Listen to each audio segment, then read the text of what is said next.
Hello there, I'm Scott Wakefield, lead pastor at First Christian Church of Greene County, and I am here with Tom Wright. And we're going to have a coffee convo. Lovely, thank you for the pause there. Sometimes people forget the coffee mug pause. Cheers, my friend. Yes, indeed. So thanks for sitting down with us for a few minutes. You bet. My pleasure. This is just a good opportunity for us to get to know about the work of God in your life and get to know who you are.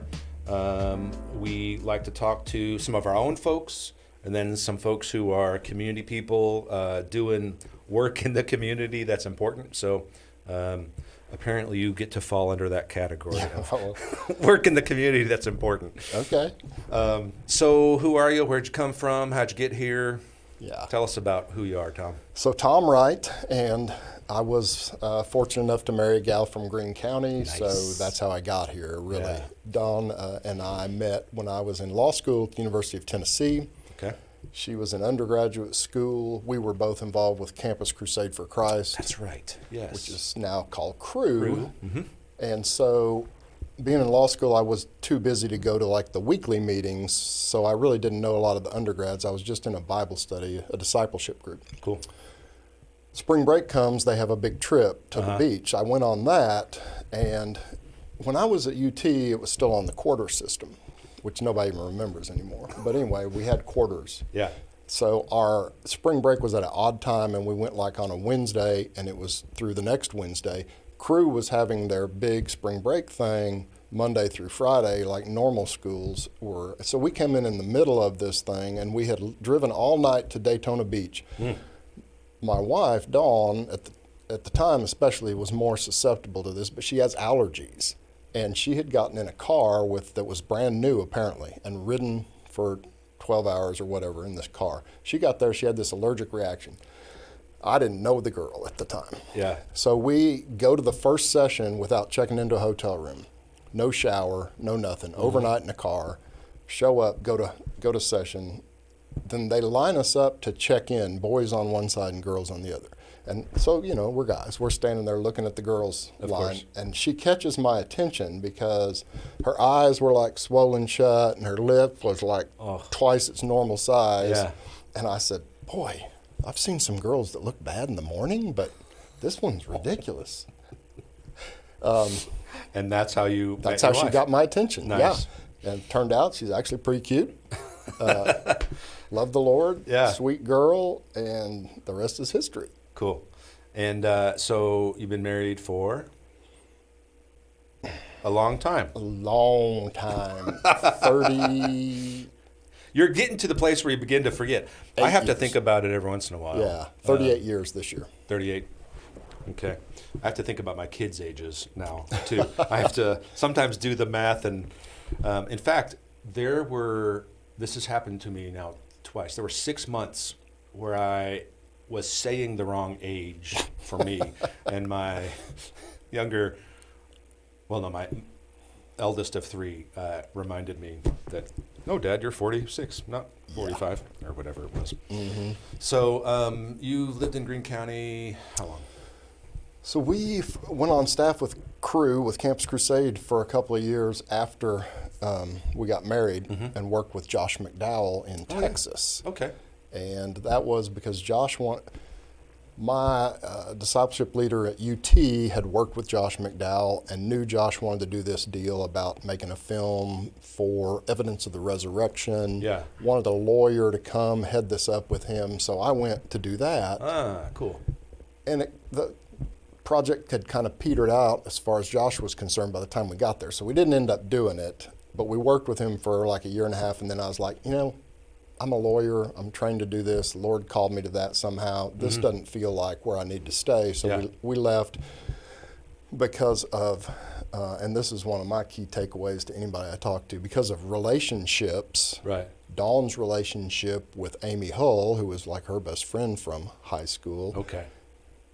We had a relationship with Judge Hull. Okay. And Judge Hull gave me my first real lawyer job, which was to be a law clerk for him, which is a very prestigious thing in the legal field, Yeah. to have a federal judicial law clerkship. So Yeah. that was my first job. We came back to Greenville, lived here for that year that I did the clerkship, and then I accepted a position with a law firm in Chattanooga. Okay. Went there for 6 years. And then Realized we needed to be at home, Okay. in Greenville, and Yeah. and came back Cool. in 1992. okay. Yeah. Josh McDowell's a Wheaton grad, for anybody who wants to know, just for the record. Went there for his master's. I always insert dumb Wheaton trivia when it There you comes go. up. So you've been here since, what'd you say, 92? Two? Okay. How has Greenville, Greene County changed in some significant ways that you've seen over those years? Yeah. You know, in 92 and for years after that, the only source of entertainment for young people was cruising. Yes. And if you're old enough, you remember when we banned it, like about a generation of young people ago. Uh-huh. And then there was, rebellion to that or whatever. But for some reason, they don't necessarily cruise anymore. But the skating rink and cruising were about the only thing going. The Burger Chef used to be a big deal, but it had already gone out by then. Yeah. What we've seen, the tremendous changes have been the industrial economic, the tobacco industry completely Yes. going out. Yes. Dawn's dad's a farmer, or was a farmer. He's passed away. He always raised tobacco. So we see that go from a whole family institution where everybody in Greene County raised a little bit. Yeah, and was a Almost. part of that world, yes. Yeah. I know a whole bunch of the veterans here at church who had a little bit on their farm here Yep. and there. Yeah, Everybody had an acre at Yeah. least, and paid for my wife to go to Carson Newman. cool. Yeah. So that was a huge change. Just the change from agricultural industry to wherever we're at now, which Yeah. is still a transition, I think, and the manufacturing. Manufacturing was so huge here back in the 80s and 90s, and now it's resurged some, but for a while just, you see those big Magnavox plants that are now other things. Yes. They were Yeah. people building, everybody worked at a Magnavox or had a family member at Magnavox. Yes, those are the two main things that I heard. We've only been here about 20-ish years now, almost 20.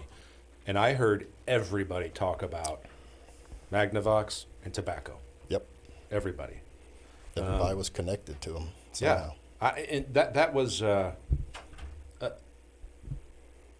realized then, in a way that I had never, at least that I had not experienced growing up as much, the extent to which certain parts of a community like that were much more deeply rooted than I grew up with. Yeah. For sure. Yeah. I grew up in Kansas City. Okay. And it's, Didn't know anything about farming. yeah.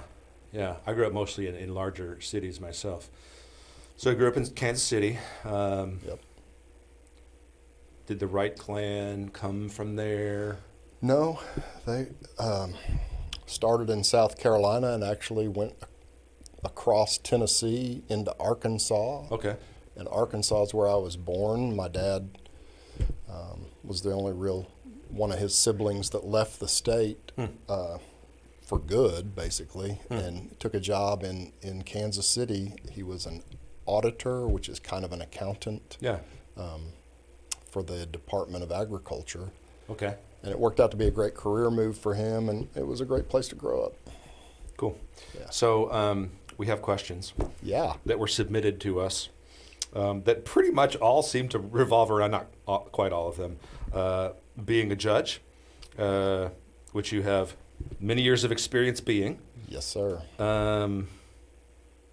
So let's do some judge speed round. Yeah. How does one go about becoming a judge? Got to be a lawyer first. Yeah? Got to be 30 years old. Got to be a lawyer, yes. And, So 30 is for any judge level. yep. Okay. Are there different age requirements for different Nope. kinds of positions? You can be on the Tennessee Supreme Court at 30, or you can be the juvenile judge at 30. Okay. Yeah, it's just one age requirement. Yeah. So, and then for almost every judgeship, you have to get elected. So in Greene Yes. County, for instance, Judge Bailey is currently the General Sessions and Juvenile Court Judge, popularly elected. I was a Circuit Court Judge. We have 3 of them in our district, which is Hawkins, Hamblin, Hancock, and Greene counties. Okay. We have to run for election in all 4 counties, popularly elected. The Chancellor is a very similar, but not something we want to get into in this convo. Yeah. Very similar to a circuit judge, just a different name, and Okay. is also popularly elected in the same district. And then above us, you've got the Court of Appeals and the Court of Criminal Appeals. Okay. They're not originally popularly elected. They're originally appointed by the governor, confirmed by the state legislature, Okay. and then they have to stand for a yes-no vote every 8 years. So we can vote them out, but we can't vote them in. Huh. Yeah. And then the Supreme Court of Tennessee is above that, and of course, the U.S. Supreme Court's above that. Yeah. So there's. You have to obviously pass the bar to become a lawyer, and you have to be certified within the state within which you're a judge Yeah, you have to be a member of the bar. of the bar in that state. Yeah. Okay. And then for these jobs that are district-oriented, you have to live in that district. And then for the Court of Appeals or the Supreme Court, they have a certain number of positions allocated east, middle, west. So you have to live in that grand division of the state to get Okay. that position. Okay.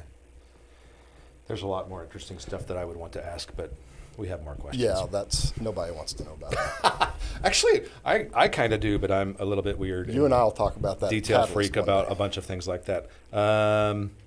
So what about being a judge would surprise most people?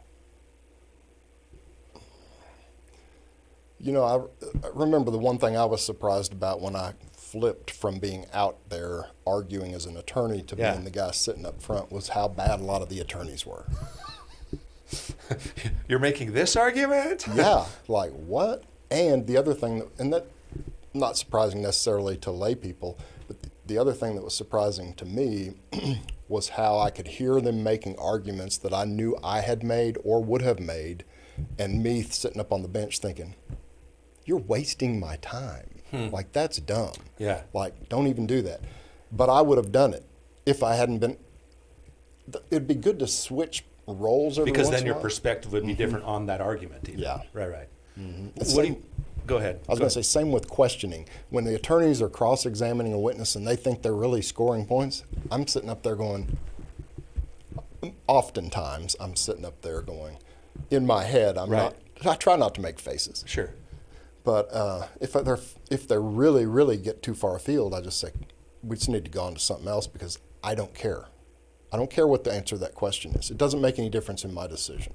Okay. Now, when I can't do that is when we have a jury, because I don't know what makes a difference to the jury necessarily. They may want to hear more, they may want to hear less. They don't have any input on that, Yeah. but the attorneys are just trying their best to educate them, score the points they can score. Right. When there's the jury, your role is pretty fundamentally different. Yeah, so much different. I'm just like I've never thought about that quite so starkly, but of course that's the case. Yeah, of course that's the case. In Tennessee, we're a little bit different because I sit as the 13th juror, is what we call it, which means that I have to agree with the jury. Really? Yeah, it's not And that's unique to our state of sorts? Other states do that? I don't know if other states do it or not. Okay. Like federal court does not do it. Like as long as there's not any problem with the verdict, Yeah. the judge he has the power to set aside a verdict if he thinks it's wrong. I've but heard he of doesn't that. have the obligation to evaluate it all. Okay. And put himself in the place of a juror. We have that obligation as trial judges in Tennessee. So you can't just sit up there and call the balls and strikes. You have to Right. really pay attention and take notes, and then once their verdict is rendered, think back through. And typically, you'll be helped to think back through all the evidence by the attorneys, because whoever loses files a motion to set aside the verdict, and then you'll have a chance.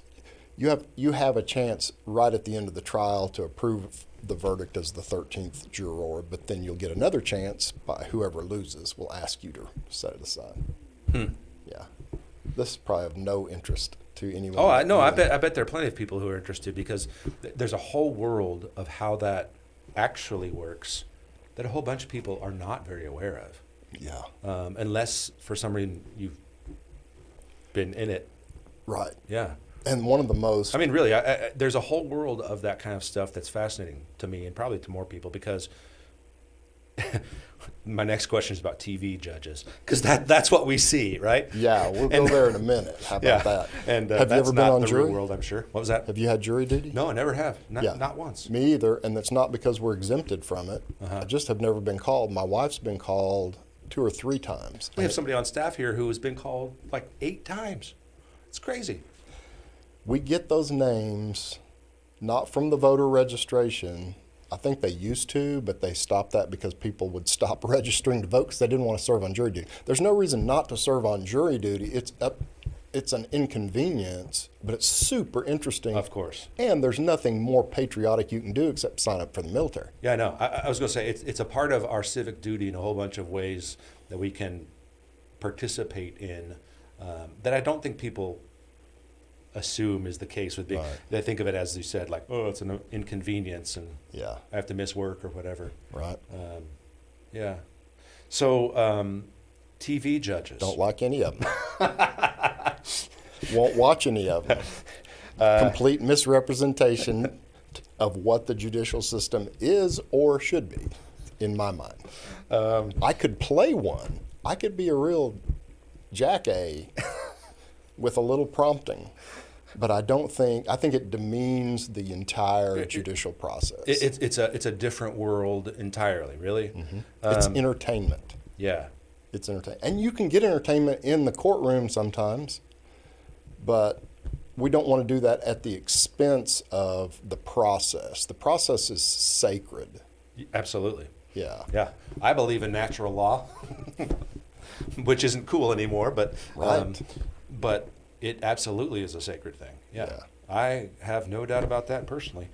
So Judge Judy, Judge Wapner, Judge Mathis, Joe Brown. Judge Karen. I don't know any of them. I know Joe because Joe was actually a criminal court judge in Memphis. Oh, yeah? So when I joined the Tennessee Judicial Conference, and he was one of the few judges on TV, I think, back in the time. When I first got elected circuit judge in 06, I think. Okay. I think he was still on TV. I show up to the Judicial Conference, which is statewide. I'm like, that's Joe Brown, TV star. What's he doing here? And I found out that he had been a criminal court judge in Memphis. Had been a legit judge and went for the big bucks, apparently.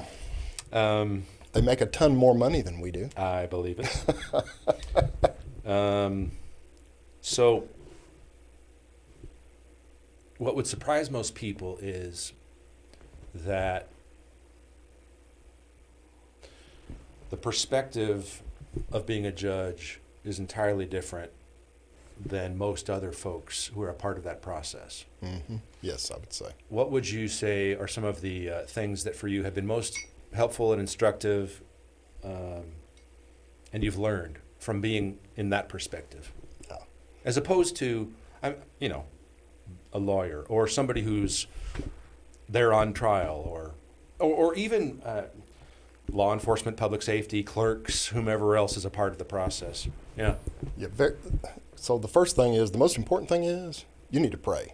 Mm. If you're the judge, you need to pray. Mm. And that was foundational for me, and I made it a part of my practice to start court with a prayer. Mm.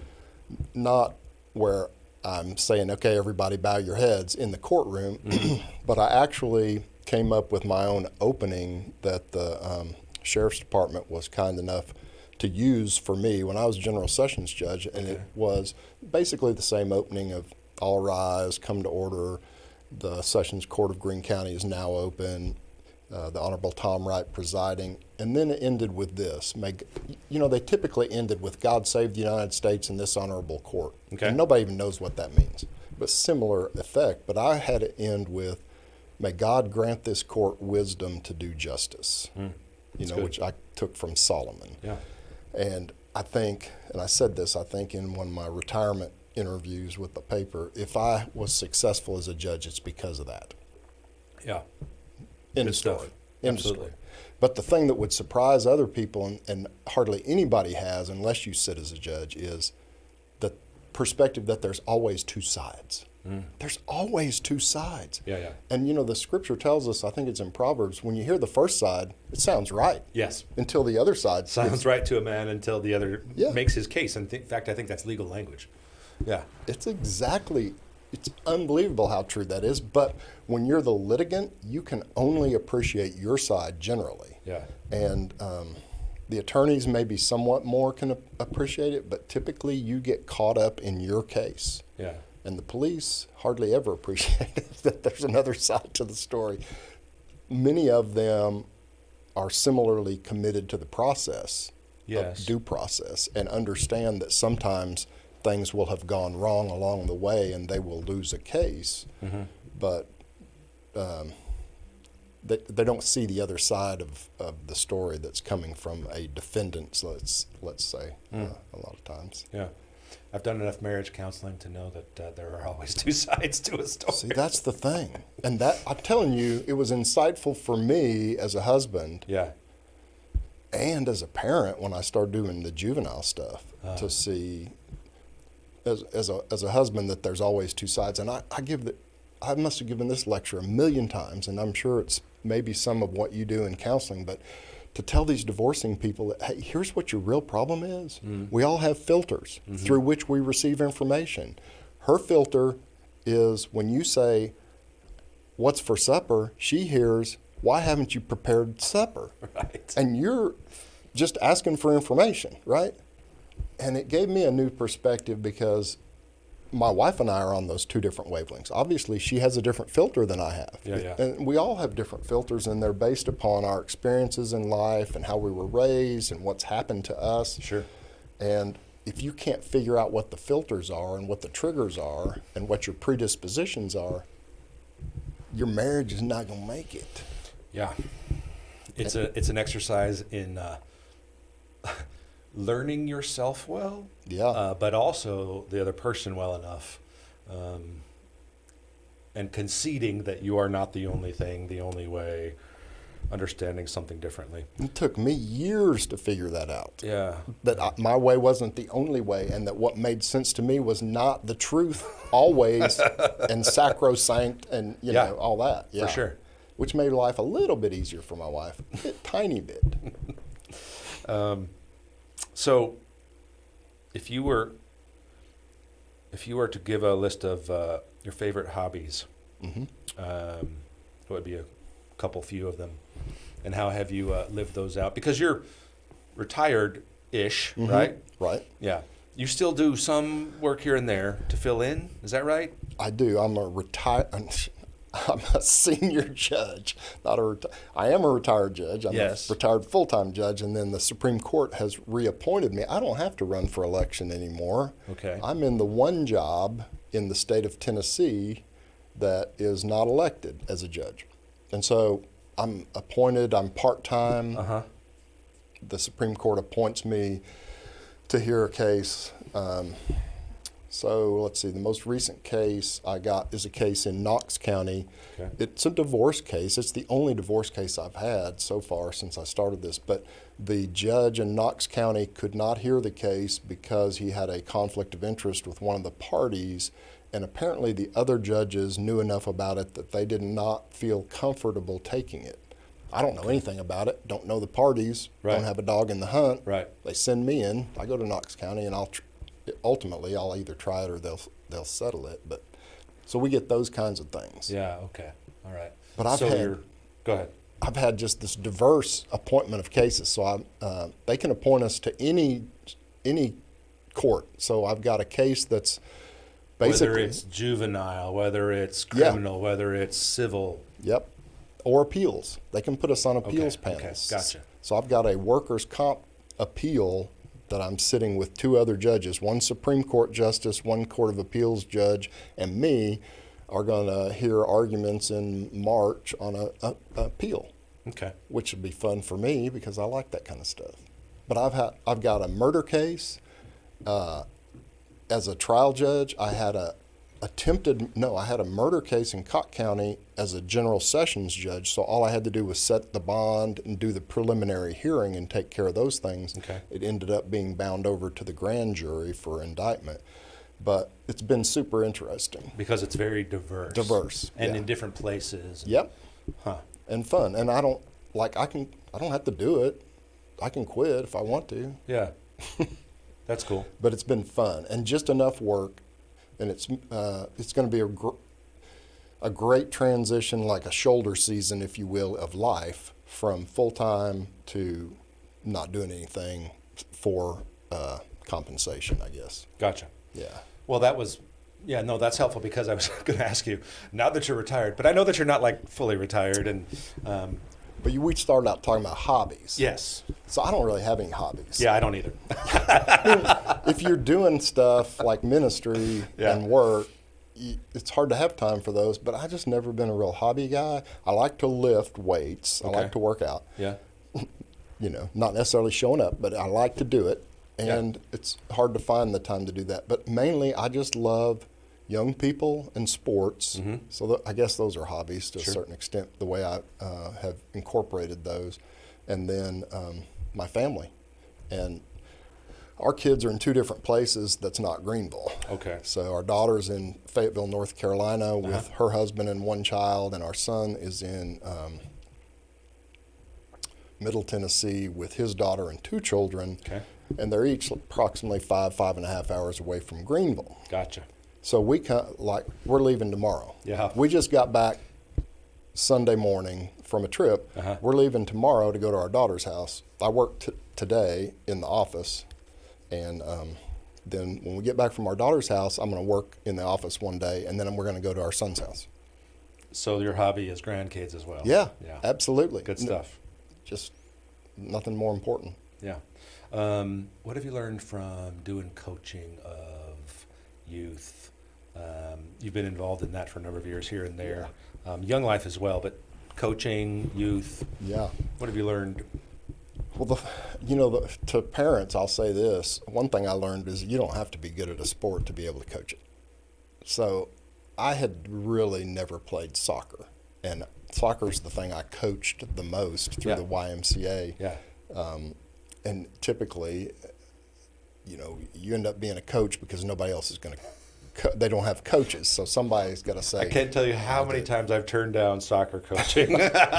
You can do it, Scott. I can, and I won't. Well, you got to know where your priorities are and where God's calling you to. But to me, it was like I kept doing it after my kids were gone. Yeah. That was the thing, because it's a chance to make a difference in a kid's life. Yeah. So one of the things that you find out is not only do you not have to be great at soccer to be a soccer coach, but that you can change a kid's direction, possibly. Yeah. You can at least be an encouragement and a little light at some point in their life. And you would not believe, so I don't know how many people, if anybody even watched this, but if 2 or 3 people do, they may not know that I'm now the chaplain of the football team at Greenville High. Okay. And it's crazy how I stopped coaching soccer a few years ago. Right. How many kids have said, I think you coached my soccer team. They don't forget. Or I remember you coached my soccer team. And I'm like, I don't remember you. Yeah. Who else was on that team? That kind of thing. Yeah. But the group that's seniors right now, I had taken a group of them from grade school all the way up to high school. And when they got in high school and started playing soccer there, I stopped coaching soccer. That was my out. And now a lot of them, and I coached a little bit of middle school track, not because I know anything about it, but I'm I don't have any hobbies, but physical things have been my avocation. So when I I was 52, I think, I decided I was going to do Senior Olympics to keep me going to the YMCA and getting some exercise, because if I knew I was going somewhere to perform in some way, right. I was going to get ready. Yeah. So I can't run, so I decided I'd just throw stuff. And so I signed up shot put, discus, javelin. They got a softball throw in the Senior Olympics. And so I bought a discus, and was out at the middle school track. I would go, like, I'd work. If I got done early at like 2 or 3, I had clothes in my car. I'd change, go to the track, and try to learn to throw that thing. Yeah. Because you don't throw it like that. Right. You have to sort of, it has to sort of roll off as you. It does, exactly. Yeah. So you may throw the discus. I did discus for a season in middle school. Well, are you 50 yet? I did it for a season in middle school. When you're 50, you can go to the Senior Olympics. Almost, yes. Yeah, and so, but I was out there. They didn't have anybody coaching throws, and the coach asked me would I be interested in helping. Yeah. Try to help these kids learn. And of course, they're further behind than I am on learning to throw this thing. So I did have a little bit to show, but it's funny how the Lord used that, and that's how we, I think, draw us back to young life too. Yeah. I had no idea at the time. I was just trying to learn to throw this thing so I didn't embarrass myself at my senior Olympic debut. Yeah. So I meet kids there. Michael Pillar, who was one of the starting linemen the last 3 years at Greenville High, was one of my throwers. Gibby.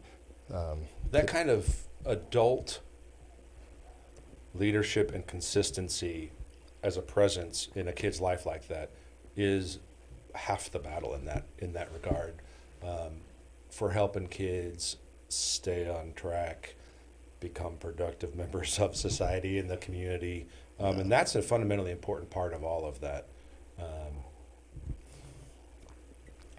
So Young Life has been something you've been involved with for a number of years. Yeah. Tell us about how important that has been, not just in the lives of the kids, but for you and what your experience with that has been, and just tell us about your involvement. Yeah. It's, after my immediate family, this is the most important thing in my life, for sure. And I say that the folks I work with in Young Life are like family. They're like Brandon and Abby were at my house last night. We just got back yesterday. They were at our house last night hanging out with us. I mean, we're as close to them as we are with our family, and that's the area directors for Young Life. You don't know. And that's important and helpful for them. It is. And the funny thing is, they're the ages of our kids, sort of. They're a little bit younger than our kids. Yeah. But it's so strange to be in a friendship with people that are as young or younger than our children, and at the same time, in a way, they're my boss, because I'm a leader with Young Life, and they are the director of Young Life. But it started with Jonathan and Allie Drinkwine, that I think went to church here. Yeah. Okay. Came to start Young Life, and somebody somewhere knew that I had a little connection to it, because in Kansas City we had Young Life when I was in high school, and I was involved in Young Life when I was in high school, and it was instrumental in me learning what a walk with the Lord was. Yeah. So I was all in for us having Young Life. Yeah. And so I got on the committee, which is kind of the board for the local group, and then a few years ago, and it ended up being right before the Drinkwines were called by the Lord to go out to Colorado, unfortunately. Yeah. Jonathan meets me for coffee, and he says, I want you to pray about becoming a leader. I was like, I'm 60 years old. How is that going to work with high school kids? Yeah. He said, I don't know, but I think this is from the Lord, and I want you to pray about it, and I want you to go after the freshman guys with me. The freshman guys was the guys that are the seniors guys now. And after I prayed about it, the Lord just brought it to my mind. It's like, Michael and Gibson from throwing the discus, and probably some other guys. This one, and this one from soccer. Yeah. This one, because you taught middle school Wednesday night at your church. Right. And I was like, I already know like 10 or 15 of these guys pretty good. Like, I'm comfortable talking to them. And I'm very comfortable with going to football practice. Like, when my son was in high school, if I got free in the afternoon at court, I was at practice. I was the guy that the coaches hate, because the parents sitting in the stands, I never talked to the coaches, but I always wanted to watch. And so I'm good friends with the coaches. Eddie Spradlin was my son's position coach when Rob was there. So, and he's now, the head coach. Right. And so I'm Eddie and I have been really good friends and close for a long time. So he welcomed me to come to practice. So I started going to practice, hanging out, meeting more kids, writing their names down, trying to learn their names. Yep. It's crazy. Contact work like that? Contact work. And now in Young Life terms, they're graduating. Yeah. And so you had, when they were freshmen, you had that relational cred in a sense already. Yep. So you've been meeting with them. Now they're seniors. How have you seen them grow? What have you learned from leading them, and how's that been helpful for you? It's just you want to be as involved with them as you are with your own children, I think, because in a way they're your spiritual children. Not that I've had that big of an impact on them, but I've been there at least along the way. Right. And it's to a certain extent is like I'm casting and reeling them in, and truthfully, Brandon takes over once I get them in the net, and because I am 63, right? And there are certain ways I relate to the high school kids and other ways that I'll never be able to relate to the high school kids. So it's a great dynamic that we have. But what I've seen now, we've probably got 6 or 7 senior guys that we're senior leaders with Young Life, that we're looking at as saying, help lead this, what we call campaigners Bible study. Help us lead this. Go recruit freshmen and sophomores to come to our club so that we can talk to them about Jesus. You know, you guys are now our missionaries. Yeah. And I've seen several of them respond to that. Yeah. It's been cool. So campaigners is deeper discipleship Bible study. Yes. Club is the large group. Party with a purpose. Yep. Tell us a little bit about what the sort of flow of Young Life typically looks like. And yeah. You know, it's been odd since Brandon and Abby have been here because COVID's been with us most of the time. Yeah, so sure. It interrupted the flow. The flow typically is full-time staff particularly, and other people that are volunteer leaders will go just hang out at the high school when they can and catch kids between classes, go during lunch periods, hang out in the cafe with kids, try to get to know them. Yeah. What we've only been able to do is go to sporting events. And my in with the football team has been incredibly helpful in that contact work. Yeah, especially when it's been difficult this season. The COVID, I mean, I'm part of Eddie's staff. He considers me to be a part of his staff. And, you know, that's a great honor and privilege, super privilege for me. So I'm on the inside there.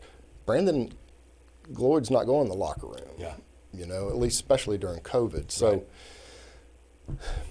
we're out making contacts. Well, then we're inviting kids to come to this party on Monday nights, which there's one tonight. As a matter of fact, it's the Olympics is our theme tonight. Cool. So at that, as I said, Party with a Purpose is sort of our theme for the club, and it's fun, it's games, it's songs, it's, you know, mingling with other high school kids, being crazy, and then about a 10-minute talk that somehow centers around Jesus. And they get a little dose of what Jesus is like or what he's calling. And then if they are interested or if they stick with us, particularly the next step usually is camp. Yes. Where we get them for a week and do a deep dive on, hey, here's how God's love works. Here's how walking with Jesus works. Here's how making a decision to do that works. Yeah. And challenge, do you want to do that, basically? Yeah. We come back from camp, it's like, let's keep it going. And the keep it going is campaigners, the Bible study. So it's, and you don't have to do camp to do campaigners. You don't have to go to club to do camp, you know. Right. But that's the typical flow. That's the typical flow. Yeah. Yep. And the camp week, best week of your life, I think. Best week of your life. Best week of Guaranteed. Your life. Young Life camps are unbelievably good. Yeah. In terms of the facilities and how they run things, it's unbelievably well done. And I didn't know this. I went to one Young Life camp in high school. It was a ski thing up in Minnesota. It was incredible fun, all that stuff. But like you mentioned, the facilities, one of the things the leadership of Young Life started with was we want to honor God by providing the best for everybody that walks through our doors Yeah. here. So it's great. Yeah, it is. What's interesting about Young Life's approach, which isn't particularly just Young Life, it's just being a Christian in the world, is the emphasis on the contact work. Like nothing about Young Life would work were it not for the contact work. No. Relationships with the kids. Yeah. Are there any other ways that it was interesting that you said that about the COVID has made that more difficult?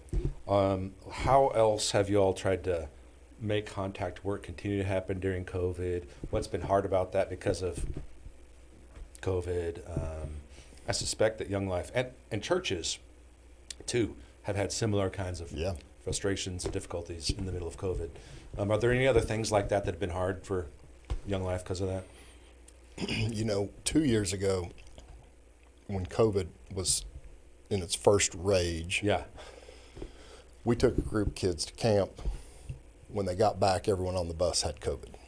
I recall. Yes. It was, and so, that made our work significantly more different because a lot of our guys were football guys. Coach was not happy about that, Sure. and I understand that. I decided it wasn't smart for me to go. At that point, I don't think we didn't have a vaccine available, and I was I don't think so by then. yeah. Right? So my age, Yeah, sure. my kids were like, Dad, I don't think you should do that. Yeah. And praise the Lord, I didn't go because I've never had COVID, and I'm vaccinated and boosted and all the good stuff, and trying to be careful. Yeah. But so that was a really difficult. Yeah, that bump did in make the it road. hard, I'm sure, especially. We've had to earn back some trust from that. And then last fall, I took a group of guys to go, and I didn't really think about it at the time. I understand the perspective after the fact, but I took a group of guys after a football game to go to fall camp, which is a weekend camp. Okay. Well, you know how hard it's been to try to keep everybody healthy, keep everybody from getting in the COVID conundrum of being isolated and all that stuff. Yeah. Well, if you're coaching a football team, you don't want to lose anybody. You want everybody just to stay home. And so Coach Bradlin didn't find out that we were going to camp until we were leaving for camp right after the football game. And he was not happy with me for a little while. And as I said, I didn't understand his perspective on it until he gave it to me. But, I certainly did after that. He just wants to know. He's not saying you can't take kids on stuff like that, but let's talk about it beforehand. Yeah. And let me know so that I know what kind of risks my kids are getting exposed to. And whatnot. Yeah, it's funny. We've had similar things where pastoral ministry depends on being with people. Yeah. And it's funny how much trying to be with people didn't end up happening because the people didn't want to end up being Exposed, possibly. Yeah. Yeah. So it's made that hard. The flip side of it was, even though we couldn't do well with contact work, we dove deep on the Bible study because the kids weren't in school. It was so incredible. Remember how often we'd see each other at Catalyst? Yeah, sure. During a year or so ago. Because I was having Bible studies 2 or 3 times a week with guys, a group of guys at Catalyst. Yeah. They didn't have anything else to do. Yeah. It was fantastic. Nothing wrong with that. Yeah. So there was a plus and a minus, Yeah. There was a silver lining in it. Some kids went a lot deeper with Jesus because of that. Yeah. So what is something that you would say, this is the kind of question that we ask a lot of people on Coffee Convos, in part because I'm just particularly interested in it. What do you think makes for, you've been in leadership kinds of positions as a judge, in Young Life, on boards, in the community. At your perspective and age, what makes for good leadership, and how have you seen that played out in your life, around you, etc.? What are the qualities of good leaders and all that good stuff? I think the first thing you have to start with is integrity in leadership. Your leaders have got to have integrity.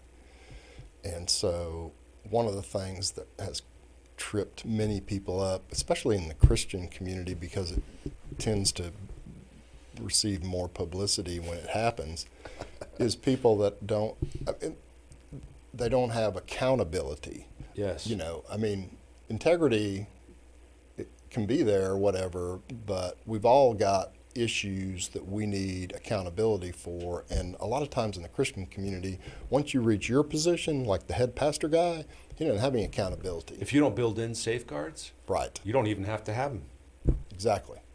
And Yeah. so, you know, we've seen people fail because of that. I've seen other judges fail because of that. It's hard for us to we're accountable for our decisions to a certain extent to Sure. the Court of Appeals. We're accountable for our behavior to the Court of the Judiciary. Meaning some of that stuff is built into the system, Yes. of course, the process, right? But personally, I'm not, if absent a safeguard, I'm not accountable to anybody. You know, and there was a big movement, you may remember the Promise Keepers thing. Sure. Oh, Okay.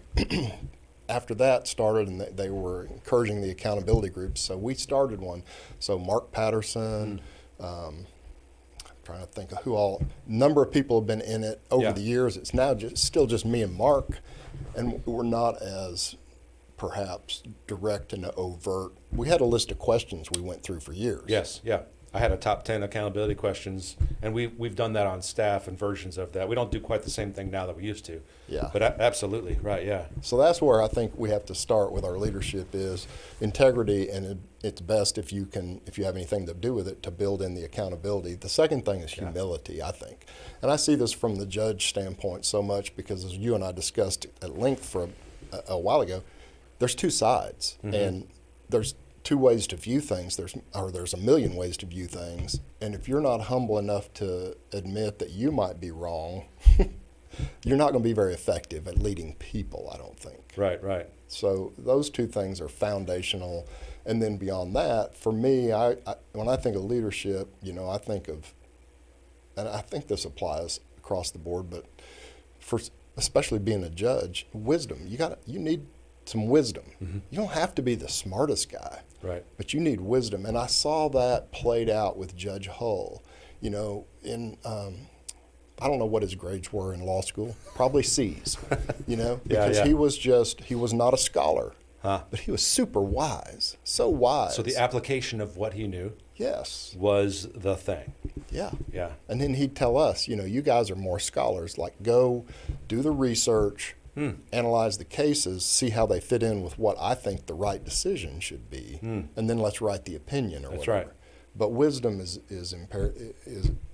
So key, leading I in a think. way that meant that awareness of self and having the humility to go, hey, this is a couple things that you all would do probably better than I would, Exactly. or care about more, Yes. or whatever. Yeah, yeah, Surround yourselves with good people. yeah. That's, I mean, a leader to me, that's probably one of the biggest roles is picking people, and not picking people that are just going to agree with you, right? Absolutely, right.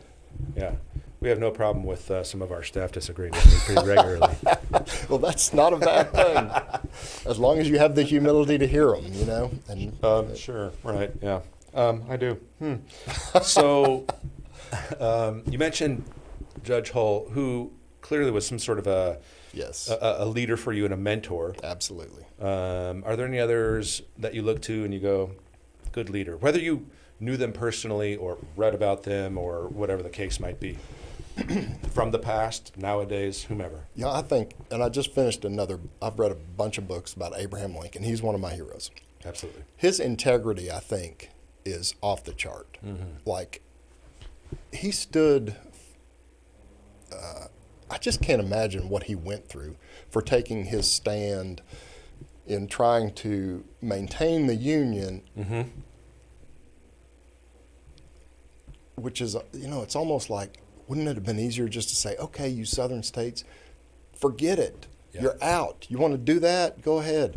But to take his stand in trying to preserve the Union, which he obviously saw as a wise thing to do, and at the same time say, but we're not tolerating slavery. It's over with. Right, right. We can't. And the book I just finished is an analysis of lots of handwritten notes that were preserved. Of his? Of his, Oh, yeah. okay. And one of his mini biographers does the analysis, and and then they're just all printed at the back. So on my way back on the plane the other day, I was reading the appendix, which is just reading his handwriting. Yeah, cool. But he's one of Teddy Roosevelt, just the courage that he has displayed if you read his biographies, and Winston Churchill. I love Winston Churchill. Again, the integrity. They made a stand for something at certain times, Yes. which wasn't easy to do. Right. But they knew it was the right thing to do.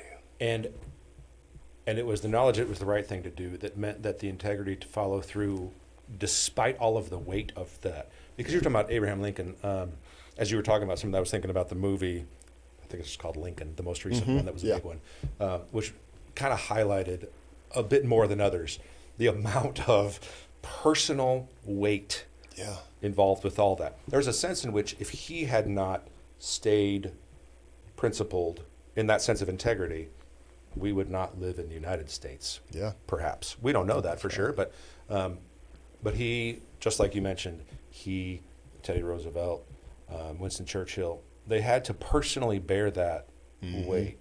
The integrity takes actual physical form in us when you are standing for that. Yeah, that's good. But on a personal level, living people, Judge Hull's probably the most influential guy in my life. Cool.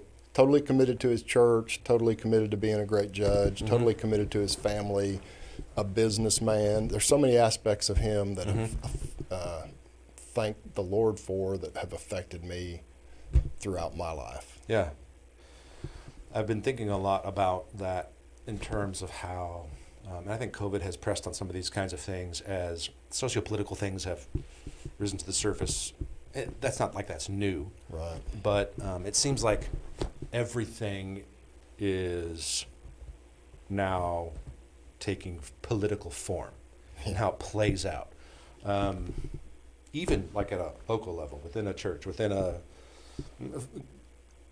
extended family. I've been thinking a lot about how a community doesn't stick around for the long term and stay fruitful unless there are people behind all those institutions that do that. Like you just said, you were just saying about Judge Hull, I was thinking, well, that's the kind of person who's a pillar, and there have to be those kinds of people in a community for it to flourish. I've been thinking a lot about how we do that as a church and as people. That's super important. Super important stuff. So, last couple questions that we typically end with is something to the effect of, what's God teaching you lately? And what are you excited or encouraged about? Because I'm such a negative, analytical jerk face that I try to force myself to ask a couple positive questions at the end. So do you always take the jaundiced view of what you see and hear? No, not from others, just from myself. Okay. Yeah. No, I don't actually generally with others take a jaundiced view of what they say. No, just my own stuff. So I'm the opposite of that. Oh, I'm yeah? totally optimistic and view things positively all the time with myself. Yeah. It's other people who I question the motives of, at all times. So that's awesome. No, I am kind of the opposite of that. Yeah. I mean, I'm an idealist in tons of ways. Yes. And positive and idealistic in lots of ways. In terms of ideas and abstractions and things like that. But so what's God teaching you? Or what have you learned lately in your time in the Word? Whatever the case might be. What's God teaching you lately, and what have you been learning? The most recent experience that has been significant is, I was telling you before we went on the air that I just came back from Hawaii. Yeah. So I live on a ridge in town and can look out at the mountains and see God's glory every day, and I'm just overwhelmed with it often. Yeah, you have a nice view. Yes. Yes. In Hawaii, there's not a non-nice view. It was incredible to see, to me, God's glory on display. All around you. All around us. Yeah. I went snorkeling. It's like, okay, there's a whole nother level. This is incredible. Right. What the Creator has done. Yes. So I've heard that about Hawaii. Yeah, you need to go for that. And different parts of the world, of course. But my wife said the same exact thing about Hawaii. Everywhere you turn, it feels like that. It does. Yeah, that's cool. Yeah, it was incredible. And does it actually smell nice? That's what I keep hearing a few folks say. I don't remember. Do you remember the smell? No. Just when we walked through the lobby of the Westin, it smelled good. Oh, well, yeah, They because sprayed something out there. They have the Weston smell. Is that what it is? Oh, yeah, absolutely. We have the Weston smell here at church in a couple places. Well, when I walked in, I did notice upstairs. It smelled good. There you go. Hey, That was nice. the idea. So, That's cool. yeah. That's the overwhelming thing recently in my life that I see the Lord teaching me. Cool. That His glory is all around us. Yeah. What are you encouraged or excited about of late? Well, when you have grandchildren or young children, there's so much that goes on in the development of them. And so I'm always excited about them and seeing what's happened and what words have they learned, because they're 2, 3, and 0. And so it's like, golly, since 3 days ago when we talked to them, their speech has improved. I can hear it, Yes. You can see the coordination improve. You can see that they're able to move better. And it's we're so incredibly blessed just that they're all super healthy, no special needs at all, at least not yet. And our kids were, and we're just totally blessed by that. Yeah. But that's been, that's where I can think about them and get encouraged any time of the day. We got a photo sharing deal that the kids put pictures on for the grandparents every day, and then we talk to them regularly. Our kids are kind enough to make calls and video chat and all that stuff. So is there some of that somehow feels like you are more attuned to the developmental stuff and their growth in ways that, because I've thought about this recently about some of my own kids. We've got sophomore in college, junior in high school, and a 9-year-old. And, I feel like I'm paying more attention to the 9-year-old's development in ways that, like, sorry, Sophie and Alden. In ways that earlier on, with my first kids, I thought, man, I'm so busy. How in the world are they 12? How did this happen? Yeah. It's almost like some perspective and age, and maybe that was just busyness in my case. But as you were talking, it sounded like you're incredibly attuned to that. Is that different now as a grandparent? I think it is. How so for you? And like I find myself saying to my wife, when did our kids get out of diapers? Like, when did our kids start talking? When did our kids start walking? I don't remember. Yeah. I wasn't as tuned into that. And then, circling back to the whole physicality issue of my life, I was real tuned into when can they hit a ball? When can they throw? And when can they shoot a basket? Yeah. I don't remember necessarily, but I was more tuned into that than to their actual. And thank God for my wife, I can remember coming home from work when we were in Chattanooga, and Rachel, our daughter, was 3, 4 years old. Yeah. And told me about asking Jesus into her heart. Because, because we took them to church, obviously, but that's pretty young to start having some degree of understanding. That's and cool. I felt like she did, Yeah. And it was, my wife deserves the credit for that. She stayed at home with them. We were blessed to be able to do that for the most part. Yeah. Super sweet.